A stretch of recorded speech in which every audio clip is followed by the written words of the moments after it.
Hi hello. இன்றைக்கி school lunch veg pulao தேவையான பொருட்கள்லாம் நான் வீடியோவில் கொடுத்துருக்கேன். அது மாதிரி நீங்கள் ஒன்று அதில் ஒன்றா போட்டு வதக்கிக்கோங்க.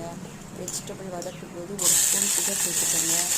ஒரு கப் அரிசிக்கு 2 கப்பு தண்ணி சேர்த்துக்கலாம். நான் ஒரு கப் ரைஸ் எடுத்துருக்கேன். எல்லாமே வதக்கி வந்துடுச்சு. ஒரு கப் அரிசியை நீங்கள் குக்கரில் போட்டு வெஜிடபிளோடு சேர்த்து நல்லா கிளறி விட்டுக்கிட்டு அதுக்கப்புறமா நீங்கள் தேவையான அளவு தண்ணி சேர்த்து தண்ணி கொதித்த உடனே நீங்கள் குக்கர் மூடி ஒரு 3 விசில் நீங்கள் போட்டு எடுத்துருங்க. ரைஸ் ரெடி ஆகிடும். உதிரியாக ஒத்தையாக வரும். ரொம்ப நல்லாயிருக்கும், சாப்பிட்றதுக்கு நல்ல மணமாக இருக்கும். இன்றைக்கி நான் வெஜ் புலாவுக்கு ஒரு எக் ஆம்லெட் போட்டு நான் ஸ்கூலுக்கு கொடுத்துருக்கேங்க. இதை மாதிரி நீங்களும் செய்து பாருங்கள், ரொம்ப நல்லா இருக்கும். இந்த வீடியோ பிடிச்சிருந்தால் லைக் பண்ணுங்கள், ஷேர் பண்ணுங்கள், மறக்காமல் கமெண்ட் பண்ணுங்கள், மறக்காமல் சப்ஸ்கிரைப் பண்ணுங்கள். தேங்க்யூ.